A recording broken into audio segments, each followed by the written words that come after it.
네, 부동산 경매를 시작하려고 굳은 결심을 했는데 어떻게 입찰을 해야 할지 감이 안 잡히시죠. 그래서 컨설팅 업체에 의뢰하시는 분들이 많이 계십니다.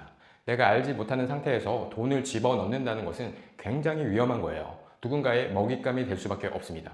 감정가의 50% 유찰된 물건이니까 저렴하겠지 하고 생각하시다가 낙찰받고 나서 알고 보니 시세보다 1억 원이나 비싸게 샀다는 걸 알게 된다면 어떨까요? 사실 저는 지금까지 부동산 경매로 19건을 낙찰받았는데요. 법원에서 그런 컨설팅 업체 분들을 많이 봤어요. 그 사람들은 낙찰을 받아서 수수료를 받는 게 목적이다 보니까 무조건 낙찰을 받아야 하는 거예요. 낙찰 받는 법은 아주 쉽죠. 비싸게 쓰면 됩니다. 근데 차순위랑 차이가 많이 나면 비싸게 받았다고 의뢰인이 뭐라고 하니까 같은 물건에 그 업체의 직원이 밑장 깔기로 내 입찰가보다 30만 원 차이 나게 입찰을 들어갑니다. 그럼 낙찰 받은 사람들은 30만 원 차이로 낙찰을 받았으니까 너무 좋아서 환호성을 치게 되는 거죠. 오늘 영상에서는 제가 법원에서 수많은 입찰을 하면서 알게 된 사실과 초보자들이 치명적인 경매 함정에 빠지지 않는 방법에 대해서 말씀드릴게요. 사실 제가 방금 초보자라고 말씀드리긴 했지만 이제 경매를 좀 안다고 하시는 분들도 함정에 빠질 수 있기 때문에 경매를 하는 모든 분들에게 중요한 내용이니까 오늘 영상 끝까지 보시면 좋겠습니다. 고가 낙찰이 일어나는 두 가지 핵심 이유가 있는데요. 첫 번째는 컨설팅 업체의 밑장 깔기입니다. 가장 심각한 문제는 바로 일부 컨설팅 업체들의 행태인데요. 이들은 낙찰가의 2% 내외 수수료를 챙기기 위해서 의도적으로 높은 금액으로 입찰하도록 유도합니다. 문제는 이들이 낙찰만 받으면 끝이라는 점인데요. 그 이외에 매도나 명도 과정에서 발생하는 문제들은 전혀 책임지지 않습니다. 오히려 추가 비용을 요구하는 경우가 대부분이죠. 두 번째는 미흡한 시세조사입니다. 많은 분들이 감정가를 실제 시세라고 착각하시는데 이건 정말 위험한 생각이에요. 감정가는 말 그대로 감정 평가일 뿐입니다. 그래서 실제 거래되는 시세와는 상당한 차이가 있을 수 있어요. 감정가는 비쌀 수도 있고요. 정말 쌀 수도 있습니다. 특히 유찰수만 보고 많이 떨어졌으니까 싸겠지라고 생각하는 것도 큰 실수입니다. 유찰이 많다는 건 그만큼 문제가 있다는 신호일 수도 있거든요. 5번씩 유찰된 물건은 그냥 아예 볼 생각도 하지 마세요.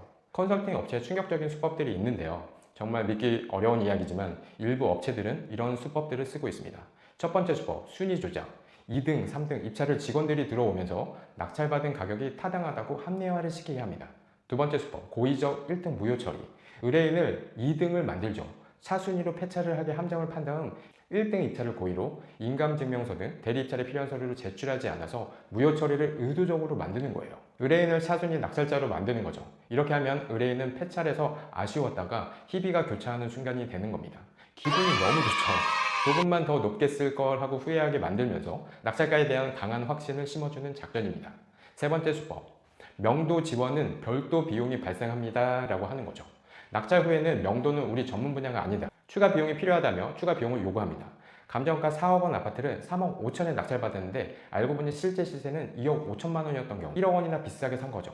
팔려고 해도 안 팔리고 임대를 놓으려고 해도 수익성이 안 나와서 완전히 발목이 잡힌 상태가 되는 겁니다. 그리고 컨설팅 업체가 이 가격이면 확실히 저렴하다고 자신 있게 말해서 믿고 낙찰을 받았는데 나중에 알고 보니 시세 조사를 전혀 하지 않은 채 그냥 감정가 기준으로만 판단한 것이었어요. 이런 분들의 공통점은 모두 시세 조사 능력이 없다는 거예요. 업체 말만 믿고 전적으로 의존했던 거죠. 그럼 이렇게 당하지 않으려면 어떻게 해야 할까요? 첫 번째, 시세조사 능력 필수 습득입니다. 가장 중요한 건 여러분 스스로가 최소한의 시세조사 능력은 갖춰야 한다는 점입니다. 감정가는 참고사항일 뿐 절대적 기준이 아님을 기억하세요.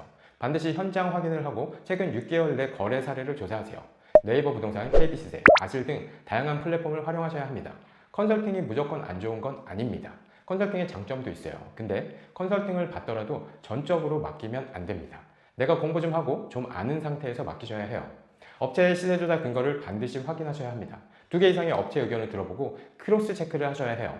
최종 의사결정은 반드시 본인이 하셔야 합니다. 몰랐어요. 물려주세요. 이런 거 안 됩니다. 검증된 사람을 활용하셔야 해요. 믿을 만한 선배 투자자들의 조언을 구하세요. 정기적인 스터디 모임이나 멘토링에 참여하세요. 검증되지 않은 업체보다는 실제 경험이 풍부한 전문가가 100번 낫습니다. 안전한 경매 투자를 위해서 체크해야 할 것들이 있는데요. 입찰 전에 반드시 확인해야 할 사항들을 정리해 드리겠습니다. 그럼 실제 경매 물건을 보면서 확인해 보죠. 상계 주공 1단지인데요. 감정가가 5억 8,100만 원입니다. 유찰이 돼서 4억 6,480만 원. 시작하는 물건이에요. 임차인 없고요. 소유자가 직접 거주 중입니다. 그리고 말소 기준 등기 이후의 모든 권리는 소멸합니다. 깨끗한 물건이죠. 관리비가 체납이 400만 원이 됐네요. 네, 관리비 400만 원 체납. 시세는 5억 1,500부터 5억 8천으로 보시면 될 것 같아요. 네. 전세가율은 약 40에서 45%, 2억 3천에서 2억 7천만 원 정도입니다.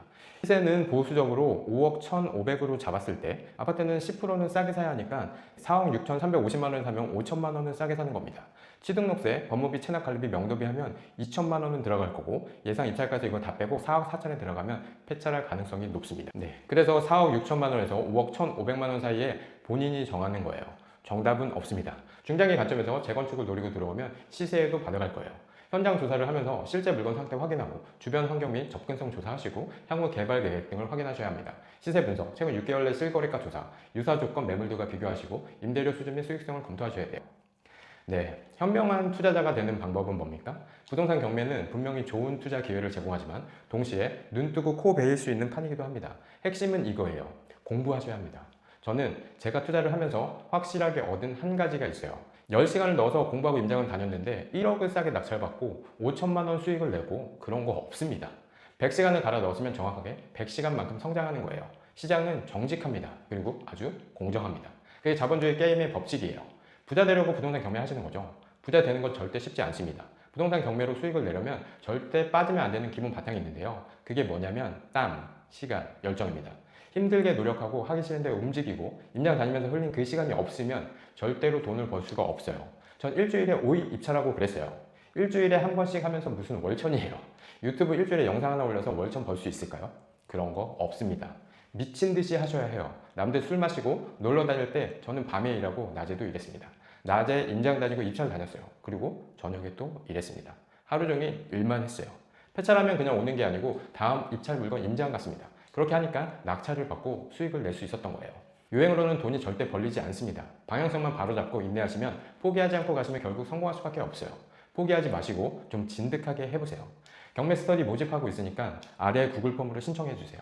우리 아이들 계속 양말 신겨주면 아이 혼자서 양말 못 신는 거 아시죠?